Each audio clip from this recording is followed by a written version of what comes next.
भक्तों, नया साल शुरू होने से पहले बासी रोटी का यह उपाय चुपचाप कर लेना। आपकी 7 जन्मों की गरीबी हमेशा के लिए दूर हो जाएगी। नए साल में माता लक्ष्मी आपकी जिंदगी में इतना धन बरसाएगी कि आपसे संभाला नहीं जाएगा। जिंदगी के सारे दुख दूर हो जाएंगे। मनचाही शादी करनी है तो वो भी हो जाएगी। गंभीर से गंभीर बीमारियों से मुक्ति मिल जाएगी। परिवार में सुख शांति आएगी। प्यारे साथियों, बासी रोटी का यह उपाय आपकी जिंदगी को पूरी तरह से बदल देगा और आने वाले नए साल में आपकी जिंदगी स्वर्ग से भी बेहतरीन बन जाएगी। मुझे पता है आप अपने जीवन में बहुत दुख झेल रहे हो, बहुत परेशानी आपने इस साल सही है, लेकिन भक्तों, नया साल बस कुछ ही दिनों में शुरू हो रहा है और अगर आप अभी ये बासी रोटी का उपाय कर लेंगे तो आपके घर में माता लक्ष्मी दौड़ी चली आएगी और हमेशा हमेशा के लिए रहने लगेगी। आप जहां काम करेंगे, जिस चीज को हाथ में लेंगे, वहां से धन दौलत आपको मिलने लगेगा और इतना पैसा आएगा कि आप भी सोचोगे कि मैं इसे कहां कहां रखूं। भक्तों, आज मैं आपसे कोई साधारण बात नहीं कह रहा हूं। आज जो शब्द मेरे मुख से निकलने वाले हैं वे केवल आवाज नहीं है, वे अनुभव है, वे शास्त्रों की गहराइयों से निकली हुई चेतावनियां हैं। ये कोई कथा नहीं है, कोई मनोरंजन नहीं है, बल्कि वे सत्य है जिसे सुनकर कई लोग चुप हो जाते हैं और कई लोग डर जाते हैं, क्योंकि यह वह ज्ञान है जो हर किसी को नहीं बताया जाता। हर कान इसके योग्य नहीं होता। शास्त्रों में ये सब लिखा हुआ है, संतों ने इसे जिया है, लेकिन इसे उन्हीं तक सीमित रखा गया जो इसे संभाल सके। क्योंकि ये उपाय अगर गलत हाथों में चला जाए तो वरदान नहीं, बोझ बन जाता है, लेकिन अगर सही व्यक्ति के हाथ लग जाए तो सुन लीजिए, तब केवल हालात नहीं बदलते, तब भाग्य को भी झुकना पड़ता है। नया साल आने वाला है और बहुत लोग सोचते हैं कि नया साल मतलब नई तारीख, नया कैलेंडर, नया मोबाइल वॉलपेपर और कुछ नए संकल्प।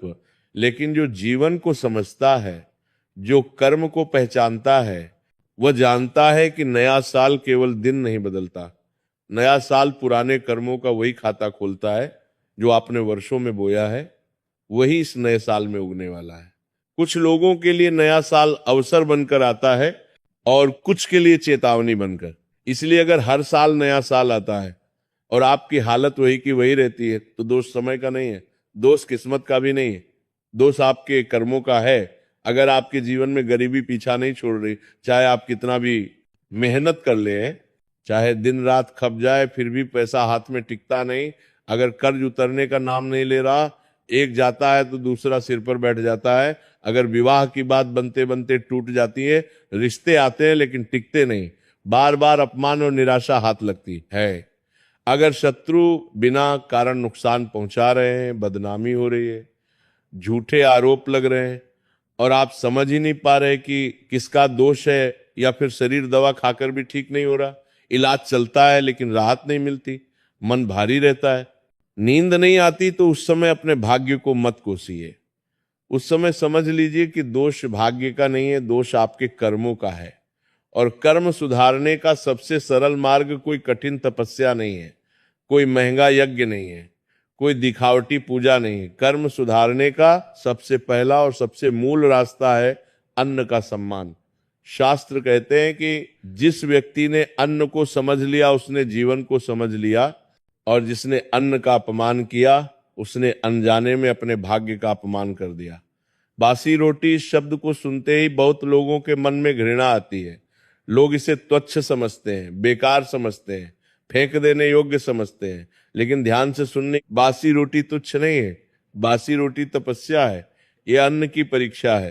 ताजा भोजन तो हर कोई सम्मान कर लेता है, लेकिन बासी अन्न का सम्मान वही करता है जिसके भीतर संस्कार जीवित होते हैं।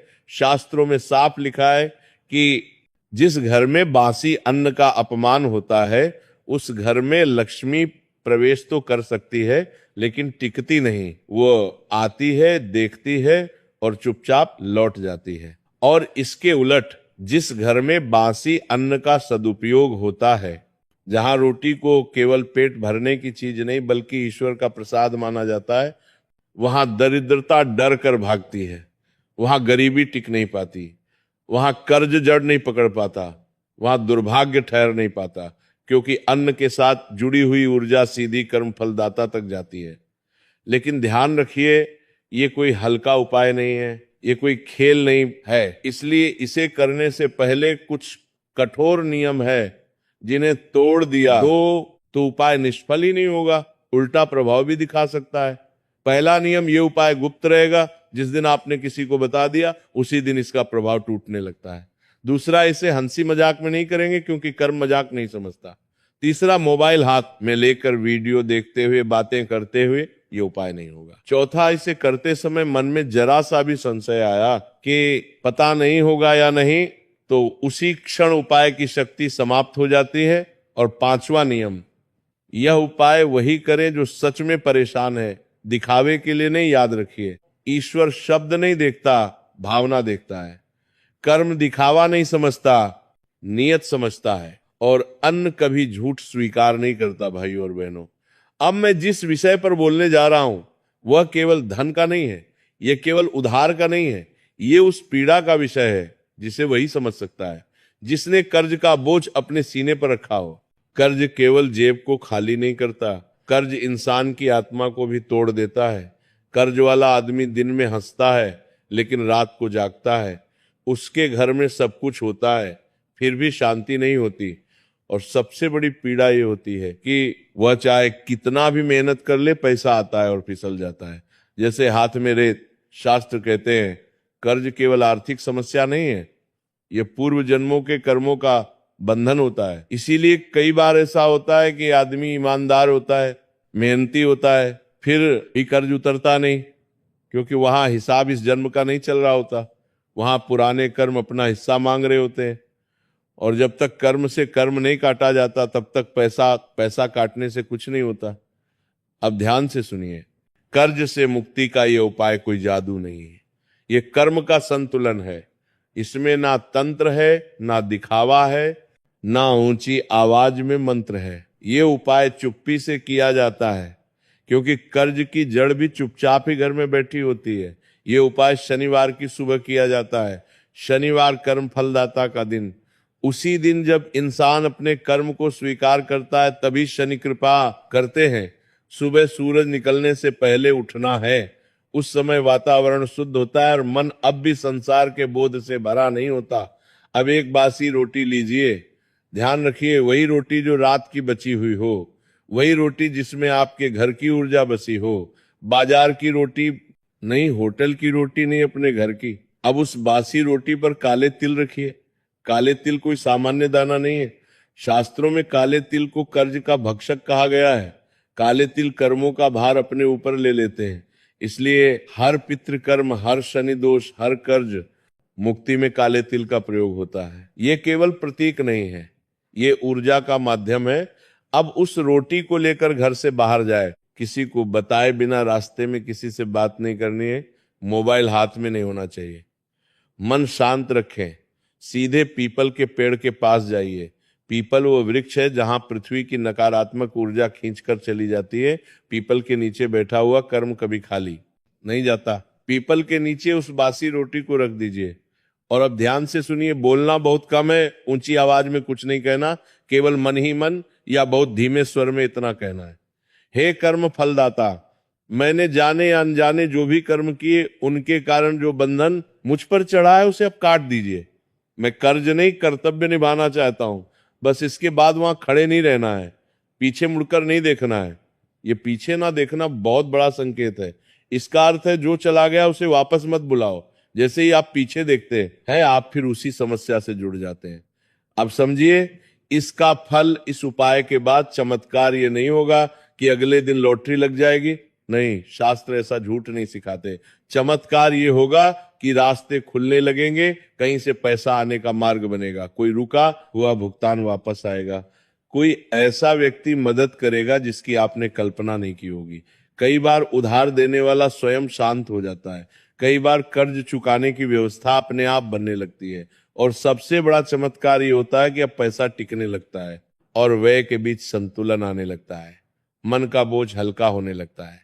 लेकिन एक बात याद रखिए भाइयों और बहनों, ये उपाय केवल वही फल देता है जो अंदर से टूट चुका हो, लेकिन झूठा ना हो। जो कर्ज लेकर ऐश करता है उसके लिए ये उपाय नहीं है। जो मेहनत से भागता है उसके लिए ये उपाय नहीं है। ये उपाय उसके लिए है जो कर्ज से शर्मिंदा है, जो रात को ईश्वर से रोता है और जो सच में मुक्त होना चाहता है। शनि देव दंड नहीं देते हुए सुधार अवसर देते हैं, और जब इंसान झुकता है तभी शनि पिघलते हैं। अगर ये उपाय श्रद्धा से किया गया तो कर्ज का पहाड़ भी रेत की तरह ढाने लगता है। अब मैं जिस विषय पर बोलने जा रहा हूं वह धन से भी अधिक संवेदनशील है, क्योंकि धन चला जाए तो वापस आ सकता है, लेकिन जब जीवन में विवाह का समय निकलता चला जाता है तो मन के भीतर एक खालीपन बस जाता है। हर घर में ये पीड़ा दिखती नहीं, लेकिन भीतर ही भीतर जलाती रहती है। माँ बाप की आंखें रास्ता देखती हैं, रिश्तेदार सवाल पूछते हैं, समाज ताने देता है और व्यक्ति स्वयं को दोषी मानने लगता है। कई बार तो हालात ऐसे हो जाते हैं कि प्रेम भी है, समझ भी है, फिर भी विवाह नहीं हो पाता। और कई बार सब कुछ ठीक होते हुए भी एक के बाद एक रिश्ता टूट जाता है। शास्त्र कहते हैं विवाह का रुकना कोई साधारण बात नहीं है, ये केवल उम्र का विषय नहीं है, ये कर्म और ग्रहों का संकेत होता है। जब पिछले जन्मों के वचन अधूरे रह जाते हैं, जब किसी का हृदय अनजाने में दुखाया जाता है, या जब परिवार की स्त्री पुरुष ऊर्जा में असंतुलन आ जाता है, तब विवाह योग बंध जाता है। इसलिए कई बार लड़का लड़की योग्य होते हैं, सुंदर होते हैं, संस्कारी होते हैं, फिर भी उनका घर बसने में देर होती है। अब ध्यान से सुनिए, विवाह केवल दो शरीरों का मिलन नहीं है, विवाह दो कर्मों का बंधन है। इसलिए इसका उपाय भी शरीर से नहीं, भाव और अन्न से जुड़ा हुआ होता है, और इसी कारण यह उपाय बहुत गुप्त है, बहुत सरल है, लेकिन उतना ही प्रभावशाली भी। ये उपाय सोमवार की रात किया जाता है। सोमवार मन का दिन है, चंद्र का दिन है, और विवाह मन के संतुलन से ही होता है। उस रात घर में जो रोटी बच जाए वही बासी रोटी इस उपाय की आधार बनेगी। ध्यान रहे, ये रोटी किसी मजबूरी की नहीं, श्रद्धा की होनी चाहिए। मन में ये भावना हो कि मैं अपने कर्म सुधारने जा रहा हूं। अब उस बासी रोटी के दो टुकड़े कर लीजिए। ये दो टुकड़े केवल रोटी नहीं है, ये स्त्री और पुरुष ऊर्जा का प्रतीक है। अब पहला टुकड़ा अगली सुबह गाय को खिलाइए। गाय शुद्धता की प्रतीक है, माता है, करुणा है। जब गाय को अन्न दिया जाता है तो घर की रुकावटें धीरे धीरे पिघलने लगती हैं। गाय उस अन्न के साथ आपके घर का दुख भी अपने भीतर ले लेती है। अब दूसरा टुकड़ा उसी दिन कौवे को दीजिए। बहुत लोग कौवे को अशुभ समझते हैं, लेकिन शास्त्र कहते हैं कौवा पितरों का दूत है। विवाह में देरी कई बार पितृदोष के कारण भी होती है। जब कौवे को अन्न दिया जाता है तो वह संदेश ऊपर तक ले जाता है कि यह व्यक्ति अपने कर्म सुधारना चाहता है, और जब पितृ प्रसन्न होते हैं तो विवाह के मार्ग अपने आप खुलने लगते हैं। अब यहाँ एक बहुत जरूरी बात समझ लीजिए, इस उपाय को करते समय कोई जल्दबाजी नहीं करनी है। मन में किसी विशेष व्यक्ति का नाम लेकर हाट नहीं करनी है। शास्त्र कहते हैं जब हम जिद करते हैं तब कर्म उलझता है। केवल इतना भाव रखें कि हे ईश्वर, जो मेरे लिए उचित हो वही शीघ्र मेरे जीवन में आए। इस उपाय के बाद जो परिवर्तन आते हैं वे धीरे आते हैं लेकिन स्थायी होते हैं। अचानक बातचीत शुरू होती है, रुके हुए रिश्ते दोबारा सामने आते हैं, परिवार का मन बदलने लगता है, और कई बार जिस रिश्ते को आप असंभव मान चुके होते हैं वही सहज रूप से संभव हो जाता है। प्रेम विवाह के मामले में भी यही होता है। विरोध कम होने लगता है, घर का वातावरण नरम पड़ता है और बात टकराव से समाधान की ओर बढ़ती है। लेकिन भाइयों और बहनों, एक बात याद रखिए, ये उपाय किसी गलत संबंध को सही नहीं करता। ये किसी छल, किसी अनैतिक रिश्ते को बल नहीं देता। ये उपाय केवल उसी प्रेम को फल देता है जिसमें सम्मान हो, धैर्य हो और भविष्य की जिम्मेदारी उठाने की क्षमता हो। अगर नीयत साफ है तो रास्ता साफ होता है। और अंत में मैं यही कहूंगा, विवाह भागने से नहीं आता, विवाह दबाव से नहीं होता। विवाह तब होता है जब इंसान भीतर से तैयार हो जाता है। जब आप अन्न का सम्मान करते हैं तो ईश्वर आपके जीवन के सबसे बड़े बंधन को अपने हाथ से जोड़ देते हैं। अगर ये बात हृदय में उतर गई तो समझ लीजिए विवाह का समय दूर नहीं।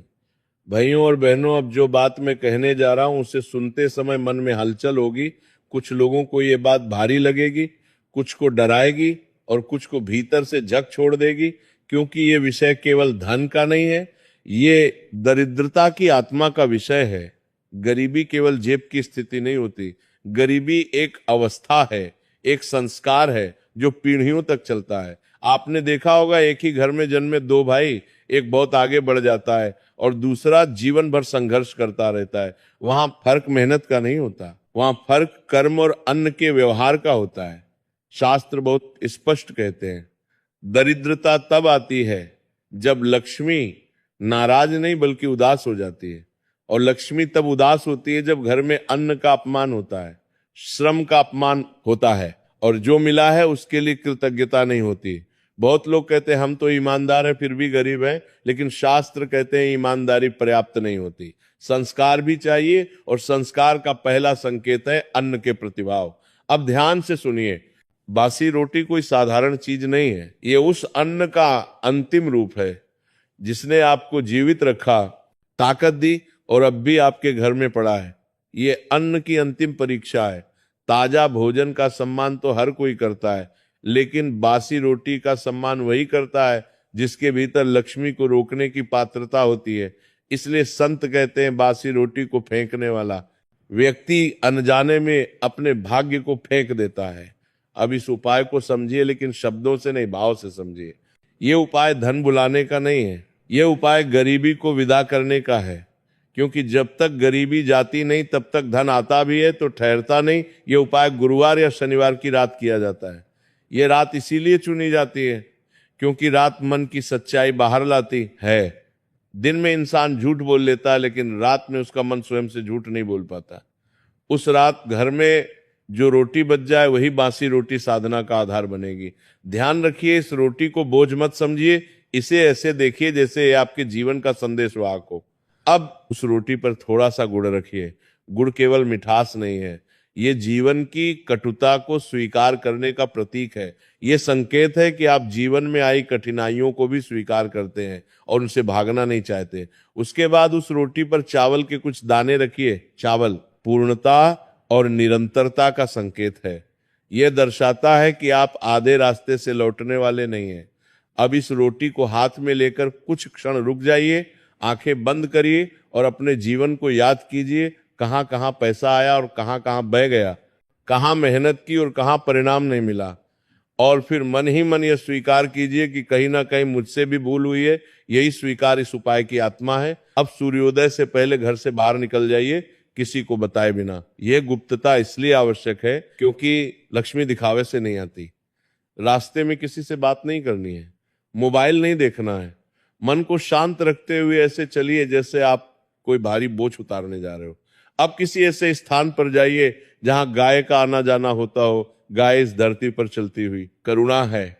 जब आप गाय के मार्ग पर अन्न रखते हैं तो वह अन्न केवल गाय तक नहीं जाता, वह आपके कर्मों की सूचना ऊपर तक पहुंचाता है। उस स्थान पर बासी रोटी रख दीजिए। गाय दिखे तो उसे स्वयं खिला दीजिए, और अगर ना दिखे तो भी चिंता मत करिए, नियत पहुंच चुकी होती है। अब बहुत धीमे स्वर में या केवल मन में इतना कहिए, हे अन्नपूर्णा माता, मैंने कभी जानकर कभी अनजाने में अन्न, श्रम और समय का अपमान किया। आज मैं वो बोझ आपको सौंपता हूं। मेरे जीवन से अभाव का संस्कार निकाल दीजिए और मुझे धन नहीं, धन के योग्य बना दीजिए। इसके बाद वहां रुकना नहीं है, पीछे मुड़कर नहीं देखना है।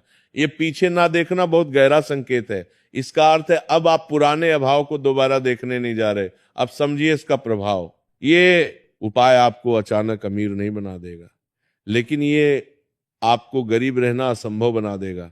धीरे धीरे ऐसे अवसर आने लगेंगे जिन पर आपने पहले ध्यान नहीं दिया था। खर्चों में अपने आप संयम आएगा, हाथ में आया पैसा रुकने लगेगा, और सबसे बड़ा परिवर्तन ये होगा कि आपके मन से डर निकलने लगेगा, क्योंकि दरिद्रता पहले मन में रहती है फिर जेब में उतरती है। लेकिन भाइयों और बहनों, एक अंतिम सत्य समझ लीजिए, ये उपाय उस व्यक्ति के लिए नहीं है जो बिना मेहनत के धन चाहता है। ये उपाय उस व्यक्ति के लिए नहीं है जो दूसरों को ठग कर आगे बढ़ना चाहता है। ये उपाय उस व्यक्ति के लिए है जो मेहनत करता है लेकिन भीतर से टूट चुका है। लक्ष्मी माँ रास्ता नहीं खोजती, वे पात्र खोजती हैं, और जब पात्र तैयार हो जाता है तो धन को आने से कोई नहीं रोक सकता। जिस दिन आपने रोटी को बोझ नहीं वरदान समझ लिया, उसी दिन से गरीबी ने आपके जीवन में अपना स्थान खो दिया। अगर ये बात आपके भीतर उतर गई तो समझ लीजिए सेठ अब अभाव नहीं, अब अपारता की बारी है। भाइयों और बहनों, अब जो विषय मैं छेड़ने जा रहा हूं वो सबसे संवेदनशील है, क्योंकि धन चला जाए तो मन टूटता है, रिश्ते बिगड़े तो हृदय दुखता है, लेकिन जब शरीर साथ छोड़ने लगता है तब इंसान का विश्वास भी डगमगाने लगता है। बीमारी केवल शरीर का कष्ट नहीं होती, बीमारी मनुष्य की आस्था की परीक्षा होती है। दवा चलती है, डॉक्टर बदलते हैं, रिपोर्ट आती है, खर्च बढ़ता है, लेकिन भीतर कहीं एक डर बैठ जाता है, पता नहीं अब ठीक भी होऊंगा या नहीं। शास्त्र बहुत स्पष्ट कहते हैं, हर बीमारी दवा से नहीं जाती। कुछ बीमारियां शरीर में नहीं, कर्मों में जड़ जमा कर बैठी होती हैं। इसीलिए आपने देखा होगा, एक ही बीमारी दो लोग, एक जल्दी ठीक हो जाता है, दूसरा वर्षों तक जूझता रहता है। फर्क दवा का नहीं होता, फर्क कर्म और मन की स्थिति का होता है। अब ध्यान से सुनिए, बीमारी तब आती है जब शरीर थकता है, लेकिन बड़ी बीमारी तब आती है जब मन हार मान लेता है, और मन तब हारता है जब भीतर अपराध बोध, डर, दबा हुआ दुख और अधूरी बातें जमा हो जाती हैं। शास्त्र कहते हैं, जब इंसान अन्न का अपमान करता है या अन्न को केवल पेट भरने की वस्तु समझता है, तब वही अन्न धीरे धीरे औषधि होना बंद कर देता है। और जब अन्न औषधि ना रहे तब दवा भी अपना पूरा असर नहीं दिखा पाती। अब इस उपाय को समझिए। ये उपाय दवा के विरुद्ध नहीं है, ये उपाय डॉक्टर के विरुद्ध नहीं है, ये उपाय कर्म और शरीर के बीच का टूटा हुआ संवाद जोड़ने का है। इसलिए इसे हल्के में मत लीजिए। ये उपाय रविवार की सुबह किया जाता है। रविवार सूर्य का दिन, सूर्य शरीर की आत्मा है, उसी से शक्ति आती है, उसी से रोग प्रतिरोधक क्षमता बनती है। उस सुबह घर में जो रोटी बची हो वही बासी रोटी इस साधना का माध्यम बनेगी। याद रखिए, ये वही रोटी होनी चाहिए जिसने आपको पोषण दिया हो, क्योंकि शरीर को वही शक्ति होनी चाहिए। अन्न ठीक करता है जो कभी उसे जीवित रख चुका हो। अब उस बासी रोटी के साथ थोड़ा सा गुड़ लीजिए। गुड़ यहाँ मिठास के लिए नहीं है, गुड़ यहाँ कटु अनुभवों को स्वीकार करने का प्रतीक है। बहुत सी बीमारियां इसलिए बढ़ जाती हैं क्योंकि इंसान अपने दुख को दबाकर रखता है। अब उस रोटी और गुड़ को लेकर किसी चींटी के स्थान पर रह जाइए। चींटी छोटी है लेकिन सामूहिक शक्ति का प्रतीक है। चींटी अन्न का अपमान नहीं करती, वह हर कण को जीवन मानती है।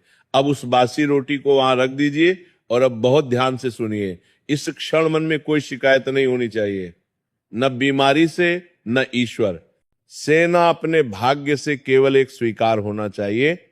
मन ही मन या बहुत धीमे स्वर में इतना कहिए, हे जीवन देने वाले, मैंने जाने या अनजाने में अपने शरीर का अपमान किया, मैंने थकान को नजरअंदाज किया, मैंने दुख को दबाया, मैंने अन्न को हल्के में लिया। आज मैं ये भार छोड़ रहा हूं, मेरे शरीर को फिर से स्वस्थ होने की अनुमति दीजिए। इसके बाद वहां रुकना नहीं है, पीछे मुड़कर नहीं देखना है। ये पीछे ना देखना इस बात का संकेत है कि अब आप बीमारी को अपनी पहचान नहीं बनाएंगे। आप ये स्वीकार करेंगे कि बीमारी आई है, लेकिन अब वो आपकी कहानी नहीं रहेगी। अब समझिए इसका प्रभाव। ये उपाय तुरंत रिपोर्ट नहीं बदलता, लेकिन ये शरीर की लड़ने की शक्ति जगा देता है। धीरे धीरे दवा असर दिखाने लगती है, दर्द की तीव्रता कम होती है, मन हल्का होने लगता है, नींद सुधरती है, और जब मन शांत होता है तब शरीर अपने आप मरम्मत शुरू कर देता है।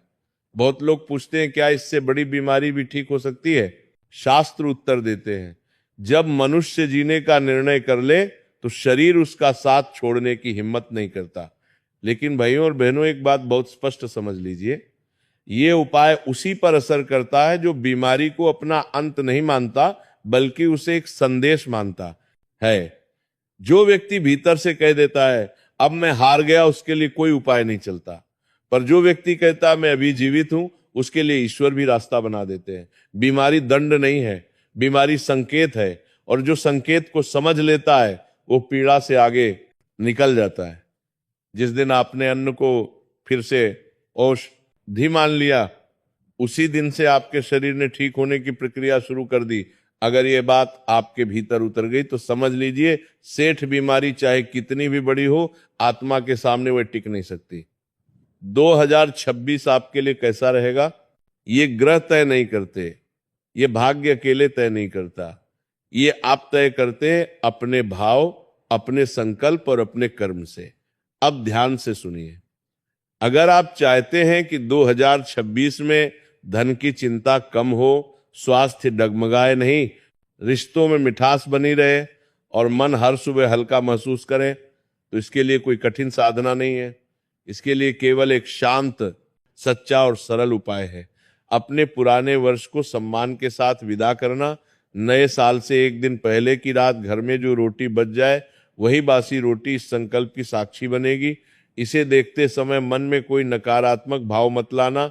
इसे ऐसे देखना जैसे ये आपके पूरे साल की मेहनत, संघर्ष और सीख को अपने भीतर समेटे हुए हो।